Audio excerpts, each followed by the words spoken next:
नमस्कार, मेरा नाम डॉक्टर सुवचला है। मैं जीवा फर्टिलिटी सेंटर्स में साइंटिफिक डायरेक्टर हूँ। पॉलिप्स क्या होते हैं और इनके होने से आपके गर्भवती होने के चांसेस कम होते हैं क्या, क्यों होते हैं? पॉलिप्स बेसिकली समझने के लिए पहले आपको गर्भ की शेप को समझना पड़ेगा। गर्भ का शेप ऐसा होता है कि एक आउटर शेप होता है, बीच का एक मसल वॉल होता है और अंदर बच्चेदानी यानी कि एंडोमेट्रियम होता है। और ये जो पॉलिप होते हैं एंडोमेट्रियम के आउटग्रोथ्स होते हैं, मतलब एंडोमेट्रियम अंदर की तरफ या छोटा या बड़ा शेप्स अलग अलग तरह के बढ़ते होते हैं, जिसकी वजह से आपके चांस ऑफ सक्सेस कम होते हैं। नाउ चांस ऑफ सक्सेस इसलिए कम होते हैं क्योंकि जो जहाँ पे बच्चे का इम्प्लांट होना यानी एम्ब्रियो का इम्प्लांट होने की जगह पे जब पॉलिप आ जाता है तो एम्ब्रियो को इम्प्लांट करने के लिए प्लेस नहीं होता है, इससे सक्सेस रेट कम हो जाता है। लेकिन अगर पॉलिप कहीं और भी हो, जैसे कि ट्यूब्स में हो, ट्यूब के एरिया में हो, तो वो ब्लॉक होने के कारण प्रेगनेंसी भी कम हो सकते हैं। 3 कारण हो सकते हैं जिसकी वजह से ये पॉलिप आपकी फर्टिलिटी को कम कर सकता है। सबसे पहला है साइज। तो अगर बहुत बड़ा साइज रहा तो आप देख सकते हो कि गर्भ के अंदर ही वो इतना बड़ा साइज बढ़ रहा होता है कि उसकी चांस ऑफ फर्टिलिटी कम करने के चांसेस ज़्यादा होते हैं, क्योंकि जब ये एम्ब्रियो तैयार होता है उसको इम्प्लांट होने के लिए कहीं जगह नहीं होता है। तो ये हो गया सबसे पहला वाला साइज। उसके बाद है नंबर। अगर खूब सारे पॉलिप्स हों अंदर तो आप देख सकते हो कि एम्ब्रियो को इम्प्लांट करने के लिए जगह नहीं है, इसीलिए सक्सेस रेट कम हो सकता है।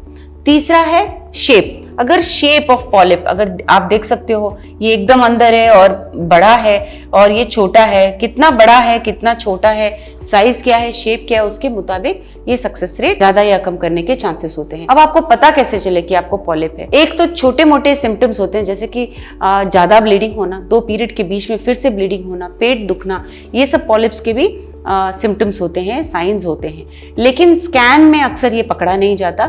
इसको पकड़ने के लिए 3 रास्ते हैं, मतलब इसको डायग्नोस करने के लिए 3 रास्ते हैं। सबसे पहला है सलाइन सैल्पिंगोग्राम। इसमें अल्ट्रासाउंड की तरह ही होता है सलाइन सोनोग्राफी, जिसमें सलाइन वाटर को यूट्रस में पास किया जाता है, जिसकी वजह से जो पॉलिप्स होते हैं वो उभर के आते हैं। उससे पता लगता है कि ये पॉलिप कहाँ है और फिर कैसे ट्रीट किया जाए। दूसरा है हिस्ट्रोसैल्पिंगोग्राम। ये ट्यूब टेस्ट भी कहा जाता है, ऐसे ट्यूब ओपन है या क्लोज है उसमें किया जाता है ये टेस्ट।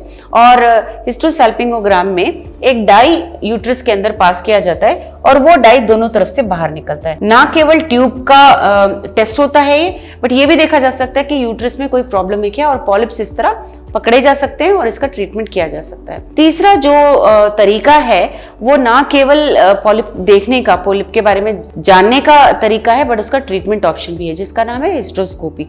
अगर एक छोटा सा दूरबीन के जैसा कैमरा गर्भ में पास किया जाता है और उसके अंदर देखा जाता है कि ये पॉलिप है या कितना बड़ा पॉलिप है, कहाँ पे है वो, उसकी वजह से क्या प्रॉब्लम हो रहा है ये देखा जा सकता है, और इसी हिस्ट्रोस्कोपी को ट्रीटमेंट में बदला जा सकता है, जिसे ऑपरेटिव हिस्ट्रोस्कोपी कहते हैं। जो छोटा सा सिजर जाके, मतलब इसी स्कोप के द्वारा एक सिजर जाके इस पॉलिप को काट कर निकाल दिया जाता है, जिससे चांस ऑफ सक्सेस बढ़ जाते हैं। डायग्नोस्टिक हिस्ट्रोस्कोपी पर 20% चांसेस बढ़ते हैं प्रेगनेंसी के। अगर आपको पॉलिप की कंप्लेंट है, अगर आपको HSG या स्कैन में ये बताया गया कि पॉलिप और इसके बारे में आप और जानना चाहते हो, ट्रीटमेंट ऑप्शन समझना चाहते हो, तो अवश्य जीवा फर्टिलिटी सेंटर्स पे आइए। Thank you. In informative videos बनाने के लिए हमने बहुत मेहनत की है। प्लीज़ लाइक और सब्सक्राइब ज़रूर कीजिएगा।